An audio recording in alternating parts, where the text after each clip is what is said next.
तारिक रहमान की प्रचंड जीत हुई है। 213 सीटों पर कब्जा किया है उनकी पार्टी ने, लेकिन शेख हसीना ने बांग्लादेश में हुए चुनावों को खारिज कर दिया। इन चुनावों को शेख हसीना की पार्टी आवामी लीग ने गैर कानूनी बताते हुए इंटरनेशनल कम्युनिटी से हस्तक्षेप की अपील की है। अवामी लीग का कहना है कि ये दिखावटी चुनाव सिर्फ अवामी लीग को बाहर करने के लिए नहीं है, बल्कि ये चुनाव कई ऐसे पॉलिटिकल पार्टियों को बाहर कर रहा है जो कट्टरपंथी विचारधारा का विरोध करती हैं। अवामी लीग का आरोप है कि यूनुस की सरकार से जुड़े लाखों लोग वोटर्स को जान से मारने की धमकी दे रहे हैं। उन्हें डराने, धमकाने और टॉर्चर करने के लिए सरकार की तरफ से दंगा फसाद का शिकार बनाया जा रहा है। आवामी लीग ने बांग्लादेश में चुनाव को जनता के लोकतांत्रिक मूल्यों, संविधान की भावना की अवहेलना करार दिया है। शोएब लगातार हमारे साथ बने हुए हैं, एक बार फिर से शोएब का रुख कर लेते हैं। शोएब, देखिए, जहां बांग्लादेश में चुनाव हो चुके हैं, बीएनपी 213 सीटों पर जीत दर्ज करके प्रचंड बहुमत हासिल कर चुकी है, वहीं शेख हसीना इन चुनावों को फ्रॉड करार दे रही हैं। वो कह रही है कि संविधान की अवहेलना हुई है, लोगों की भावनाओं के साथ खिलवाड़ हुआ है और अंतर्राष्ट्रीय अपीलेट से इस पूरे मामले में इंटरफेयर करने की मांग कर रही है। बिल्कुल, देखिए, कल ही शेख हसीना की तरफ से ये बयान आ गया था शाम के वक्त जब ये चुनाव हुए थे, और उन्होंने इन तमाम चीज़ों को, जो भी इलेक्शन हुए, उसको फर्जी करार दिया था। उन्होंने कहा था कि ये संविधान के ही खिलाफ है और यूनुस सरकार, जो अंतरिम सरकार थी वहां पर, उसने एक पूरी चाल के साथ इनको कराया। ये तमाम तरह के आरोप शेख हसीना की तरफ से लगाए गए हैं। तो शेख हसीना, जाहिर सी बात है कि वो भारत में शरण लिए हुए हैं, और जिस तरह से हमने अगस्त में 2024 में उनके खिलाफ जो आंदोलन हुआ था और जनता या खासतौर पर जो युवा थे वो सड़कों पर उतर गए थे, उसके बाद से ही शेख हसीना के जो भी बयान है, हम देखते हैं कि यूनुस सरकार, जो अंतरिम सरकार है, उसके खिलाफ आते रहे हैं। लेकिन अब चूंकि चुनाव हो चुके हैं और तमाम देशों से जो भी राष्ट्राध्यक्ष है या जो भी अलग अलग देशों से तमाम लोग बधाई भी दे रहे हैं बांग्लादेश में इस चुनाव को लेकर, बीएनपी की जीत को लेकर, तो यकीनन इनको तस्लीम करना पड़ेगा इन आंकड़ों को। और भारत ने भारत के प्रधानमंत्री की तरफ से भी अब इस जीत को स्वीकार किया गया है, और नरेंद्र मोदी की तरफ से यकीनन भारत और बांग्लादेश के जो दरमियान रिश्ते हैं उनको और ज्यादा बेहतर बनाने की बात भी कही गई है। तो कुल मिलाकर ये तमाम जो आरोप प्रत्यारोप है ये तो चलते रहेंगे राजनीतिक तौर पर, लेकिन ये बात सच है कि बीएनपी को भारी समर्थन बांग्लादेश की जनता का मिला है, और चुनाव के दौरान जो भी प्रचार किया गया उस पर भरोसा जताया गया। और मैंने बताया जिस तरह से फैक्टर, चाहे युवा हो, महिलाएं हो, अल्पसंख्यक हिंदू हो, तमाम लोगों का वोट एक तरफा पड़ता नजर आया बीएनपी के पक्ष में, खासतौर पर जो महिलाओं को लेकर, क्योंकि एक भी टिकट जमात की तरफ से किसी महिला को इस चुनाव में नहीं दिया गया था। तो खुद सोचिए कि किस तरह की स्थिति वहां पर अगर जमात आती तो महिलाओं की रहती, ये एक बड़ा सवाल था। इसके अलावा हालांकि बीएनपी की बात करें तो बीएनपी ने भी एक बहुत बड़ा कोई ऐसा नेतृत्व या ऐसी भागीदारी महिलाओं को वहां पर नहीं दी।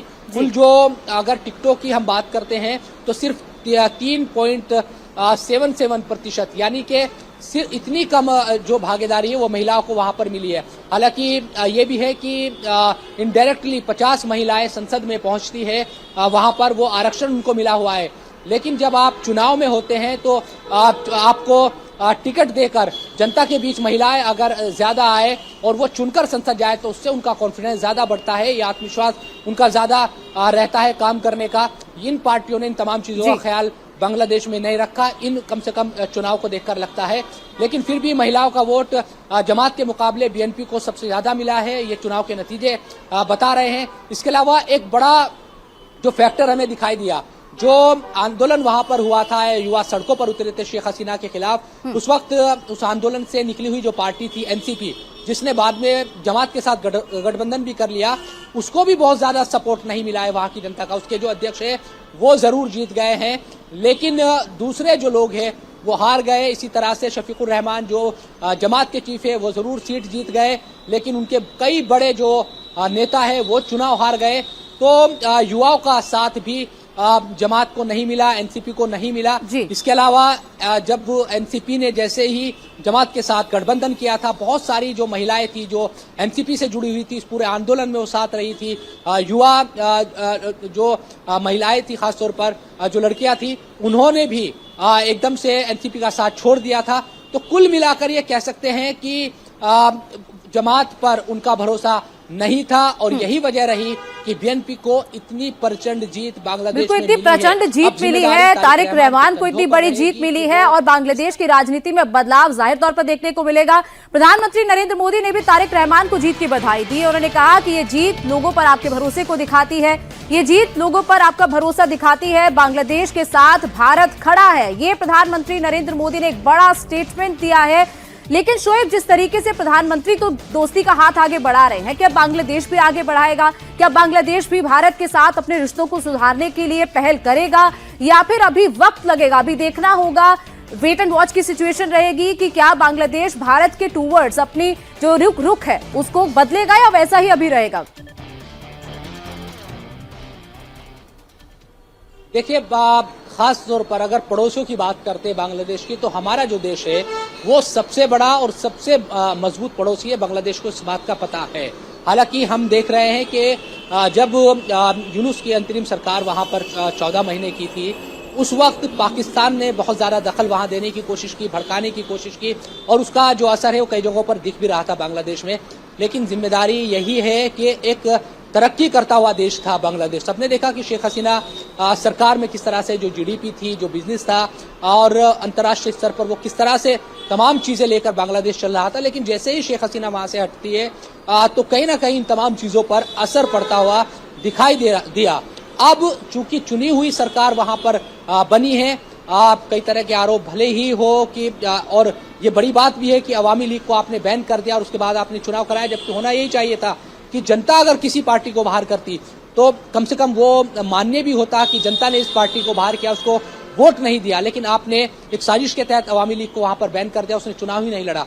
तब भी अब तारिक रहमान के कंधों पर जिम्मेदारी होगी कि वो कैसा बांग्लादेश चाहते हैं।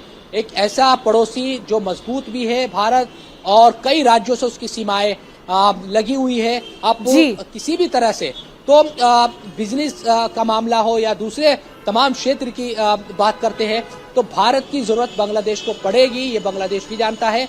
अब जिम्मेदारी उन्हीं की है। भारत हमेशा चाहता है कि पड़ोस में शांति हो, रिश्ते अच्छे रहे, तमाम चीजें। तो तारिक रहमान किस दिशा में लेकर बांग्लादेश को चलते हैं, एक कट्टरपंथी बिल्कुल ये आगामी आने वाले वक्त में चीजें साफ होंगी। आपने सीमा का जिक्र किया, 4000 किलोमीटर लंबा बॉर्डर दोनों देश शेयर करते हैं। भारत और बांग्लादेश में कारोबारी रिश्ता भी है और अगर हिंदुओं की आबादी की बात की जाए तो 9% हिंदू बांग्लादेश में हैं जो अल्पसंख्यक है। लेकिन सबसे बड़ा सवाल शोएब यही बना हुआ है कि प्रधानमंत्री नरेंद्र मोदी और भारत की डिप्लोमेसी के तौर पर जो बधाई संदेश प्रधानमंत्री ने बांग्लादेश के भावी प्रधानमंत्री के लिए भेजा है, क्या इससे चीजें बदलेंगी? क्या बांग्लादेश में हिंदुओं पर हो रहे अत्याचार रुकेंगे? क्योंकि आज तो इनकी तरफ से एक सर्वधर्म प्रार्थना का भी कॉल दिया गया है। उन्होंने बोला है कि हम जीत सेलिब्रेट नहीं करेंगे लेकिन एक सर्वधर्म प्रार्थना जरूर होगी। क्या ये संकेत है? बिल्कुल, देखिए ये सुबह बहुत जल्दी एक बीएनपी की तरफ से एक स्टेटमेंट जारी किया गया कि किसी भी तरह का जो जीत का जश्न है वो नहीं मनाया जाएगा। इसकी दो वजह है। एक तो ये कि जिस तरह से पिछले कुछ महीनों से वहां पर आंदोलन हुए, तमाम चीजें, तो बीएनपी को ये भी डर है कि कहीं ऐसा ना हो कि अगर जश्न मनाने सड़कों पर लोग उतरे तो इस तरह की घटनाएं फिर से ना हो जाए और जो जीत की खुशी है वो कहीं दूसरी तरफ ना चली जाए। दूसरा, खालिदा जिया का निधन हाल ही में हुआ है, इन चुनाव से ठीक पहले। तो उन तमाम चीजों को लेकर भी बीएनपी की तरफ से कहा गया है कि आज जुमे का दिन भी है तो मुस्लिम मस्जिदों में नमाज पढ़े, दुआ करें और तमाम जो दूसरे धर्म के लोग हैं वो मंदिर, चर्च, उन तमाम जगह पर जाकर पूजा और प्रार्थना करें और खालिदा जिया की आत्मा की शांति के लिए वो प्रार्थना करें या दुआ करें, ये उनकी तरफ से कहा गया है। अभी 11:30 बजे एक प्रेस कॉन्फ्रेंस भी करने वाली है बीएनपी। इस जीत को लेकर पूरी जो भी उनका जो भी रद्द अमल है, जो भी प्रतिक्रिया है वो भी रखी जाएगी। तारिक रहमान क्या कहेंगे, इन तमाम चीजों को बताने की कोशिश इस प्रेस कॉन्फ्रेंस में होगी। तो 11:30 बजे का भी इंतजार करना होगा। जीत के बाद पहली प्रेस कॉन्फ्रेंस करने वाली है बीएनपी। इसके अलावा जिस तरह से जश्न न मनाने की बात कही गई है तो इसको दोनों ही फैक्टर से देखा जा रहा है। तो खालिदा का चूंकि निधन हुआ है हाल ही में, उनकी आत्मा की शांति के लिए बात कही जा रही है कि आप प्रार्थना और दुआ बिल्कुल कीजिए। शोएब, ये देखना दूसरा, होगा अगर कि जश्न तारिक रहमान सड़कों कहते भी क्या हैं और इसके साथ साथ भारत के साथ अपने रिश्तों को लेकर क्या वो इस 11:30 बजे की प्रेस कॉन्फ्रेंस में कोई बयान देते हैं, क्योंकि भारत एक मजबूत पड़ोसी देश है और भारत की जरूरत जाहिर तौर पर बांग्लादेश